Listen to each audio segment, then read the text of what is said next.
Hi friends, welcome to Spice Box. Today I'm going to share with you another recipe from the Sindhi community. They're very fond of double roti or bread as we know it. They love it in loaf form or puff form. So today I'm going to show you what to do with leftover bread, as we always have few slices that are left over in the refrigerator.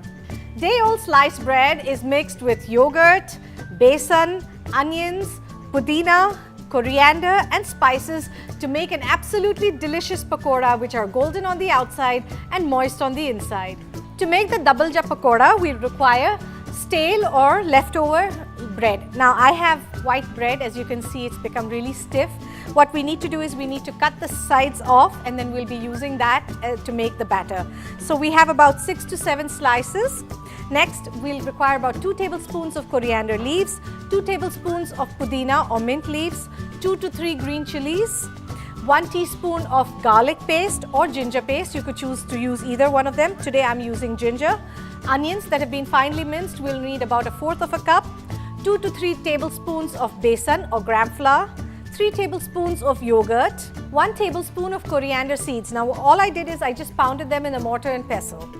Half a teaspoon of red chili powder, 1/4 of a teaspoon turmeric powder, 1 teaspoon whole jeera, 1 teaspoon mango powder, salt to taste and 1/4 of a teaspoon of baking powder. We'll begin by cutting the edges off. We don't want the crust on the bread. So just lightly chop them all up.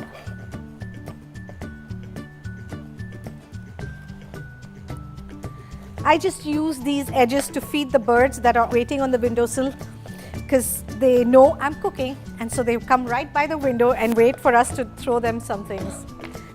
So I'm going to set this aside, and what I'm going to do is I'm going to just break these into pieces.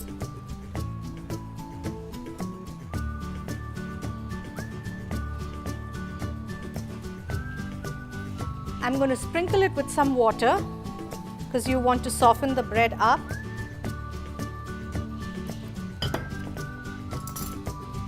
Next, I'm going to add the yogurt or curds. Use sour curds because it has wonderful sour flavor to the pakodas. If your curds are not sour, you could always add a teaspoon of lime juice or vinegar. Next, I'm going to heat my kadhai so the oil is ready for me to fry. And now what I'm going to do is I'm going to just mix in. Just crush this while you're mixing everything in. It's best to use your fingers. Now go in the besan. Next go in the onions, mint, coriander, baking powder, coriander seeds, little bit of chili powder, turmeric powder,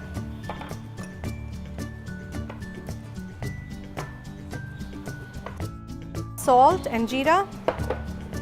Next, few green chilies,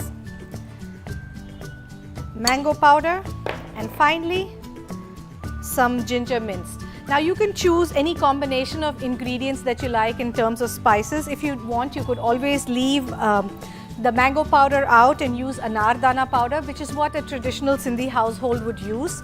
Now you mix everything and we're going to let this sit for about 5 to 8 minutes, and then we're going to make little pakodas or dumplings with them. Our oil is nice and warm. Make sure it's on medium heat. Then take small dumplings the size of a large marble and then gently drop it into the oil. Don't crowd the pan. Just put 6 to 8 pieces at a time, otherwise the oil temperature will drop and then they won't cook from the inside.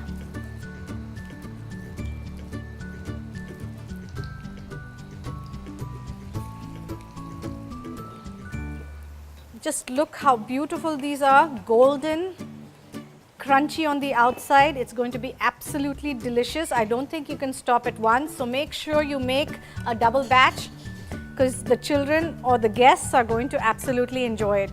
While it's still hot, I'm going to just leave them on a paper towel to absorb any extra oil, and then we're going to slightly sprinkle it with black salt. Now this is optional. If you have it, it just gives another tang to the dish, another dimension. When they're warm enough to handle, Just set them on a platter.